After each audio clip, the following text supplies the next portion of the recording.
The main reason you want to learn from a top-level photographer is so you can quickly learn how to run a photography business at the highest possible level. Working with huge clients, big publications, public figures, politicians, people in power, celebrities, all of these things take years and even decades to learn, let alone master. But when you assist someone at a high level, you're immediately thrown into it. Here are some of the top things I learned if you aren't able to score a dream job working for one of the world's best. Hey, my name's Corey Vanderplu at Corey Photo on Twitter and Instagram. Let's jump into it. The first thing is discipline. When people start doing photography as more than just a hobby, they very rarely do it every day. I'm talking 40 plus hours a week, day in and out. Even if you aren't shooting every day, at least you're in it. Thinking about it nonstop, being around it, letting the knowledge absorb like a sponge. This is crucial. Corey? Can you tell me what frame we used for Esto? Was it frame 12? No, it was contact 1 4C frame 3. As with everything in life, it's all about how you approach it mentally. If you're not eating, breathing, thinking non-stop about photography, then hop in the line to mediocrity. Alright, that might be a little harsh, but the thing about this line of work is there's no shortcuts, especially if you want longevity. Working for a high-level photographer forces you to start the day at the same time every day. Half the work is just showing up and being there. And once that's cemented into your head and it becomes routine, you're instantly miles ahead of everyone else. And this leads us right into work ethic. When you're surrounded by excellence, it forces you to strive to be excellent. When I first started working for Platon and met his previous assistant and saw how serious they took it, it made me want to take it twice as serious. The level of commitment surrounding the entire team was at such a high level that they're a well-oiled machine. Beyond that, it was like a Ferrari. If I'm the weakest link of that team, then guess what? I won't be on that team very long. When I joined the team, I wanted to prove I was no lackey, no flub. I was there taking it serious and putting my time in every day. Do you really think the best shooters, the ones that are making $30,000 to $50,000 to shoot, just wake up and shoot? There's no mastery to turning pro. It's a decision brought about by an act of will. We make up our mind to view ourselves as pros and we do it. Simple as that. Triple checking everything, and I mean everything. Mistakes aren't acceptable at this level. A spelling error in an email sent to the wrong person with the same name, sending working file instead of a finished high-res file, sending the wrong file to get retouched. A scanned image is soft, getting the dates wrong with a client for a shoot. I can literally go on forever. Any of these things is a perfect way to get released. From the smallest details to the most important task, everything must get triple checked. This is probably the most important thing I've learned as an assistant. I've caught so many mistakes on that third check, which causes me to check a fourth time. Listen, just be diligent, be masterful, and check everything 3 times minimum. Next, it teaches you how to handle pressure situations. When you're on set as a helper, an assistant, whether it be a small shoot with a public figure or a huge ad job with 50 people, on set it's very easy. But as soon as you step into that hot seat and you're directing or shooting or the main photographer, all that pressure is on you. Did the makeup artist make a mistake? It's the photographer's fault. Client doesn't like the expression? It's the photographer's fault. Wardrobe feels like it missed the mark? Guess what? It's the photographer's fault. My first big ad job was for Verizon, and I've never felt more pressure in my life on that day. Knowing 60 people's paychecks were all dependent on me delivering great images that a group of 10 creative directors and clients all had to approve can get stressful.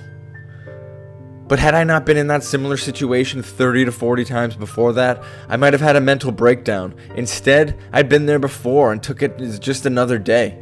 I was able to have fun with it, knock it out the park, and continue working for that dream client, and hopefully, many more down the road. Another big one is troubleshooting and problem solving. This is really all photography is. The better you can solve problems and troubleshoot issues on the fly, the better the photographer you will become, and the better you will be at choosing the right team around you. After I went to the Congo for a 12-day shoot where issues arose every 5 minutes with logistics, technical issues from the heat, rolling film up, setting up photo sets, you name it, I dealt with it and I fixed it. I came back as a troubleshoot king. Every other fashion gig or portrait sitting I've ever had has been tremendously easier compared to those 12 days. I'll never forget the madness of traveling overseas with 10 bags of gear, dealing with carnets, working with unhappy people that speak a different language than me. After all that, a wrinkle on the shirt or a dead memory card during a sitting in my studio has never been easier.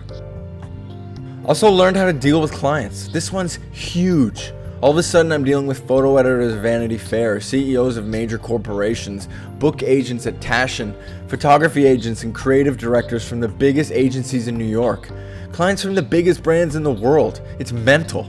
Not only am I dealing with them regularly firsthand, but I'm also writing emails for my mentor and employer, and this gives me an immediate glimpse into his thought process, how to talk to these formidable agents, editors, and captains of industry. It changed my whole view on how to write emails, how to talk to people, how to work with deadlines, and most importantly, how and when to say no.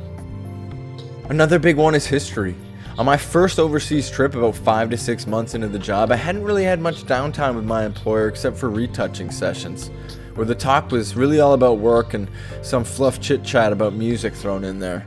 But on our conversations in the back seat of a cab in Kenya, all we talked about was learning the history of photographer, learning how the best of the best did it before me, learning how to reference, pay homage, develop a visual language from the best photographers in history up until that point. Since then, it's been a masterclass in photography history, always learning about who did it best, how to improve on what they did. If you look at my work, Platon's work, anyone's work, you can see small details of who did it decades earlier. This is another important part about photography. The more history you know, the better, and the more well-rounded you'll be. This in turn will let you talk about work with eloquence and ease, which will help you endlessly when you're on set with a client. So please, learn your history and talk about your work more.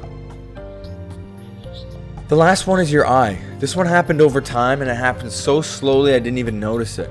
Being able to see a speck or a mask line on a finished file, knowing if a film scan was a dud, knowing the color, is it a little too cyan, is it a little too red, knowing how to see mistakes on a match print or any printed image, knowing if the light is off by an inch or if the V-flat is too close or not close enough, being able to tell low-res final image from a working low-res image, being able to tell the DPI of an image with 1 second of seeing it, seeing retouching repeats or stamp tool mistakes.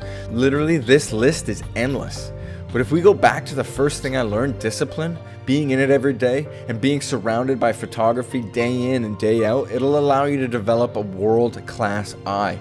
Watching your mentor poke flaws in his own work will make you understand the craft better than anyone who hasn't had the opportunity to work in a top-tier studio. If you don't have the ability to work for a high-level studio, check out my video on how to assist a professional photographer and get out there.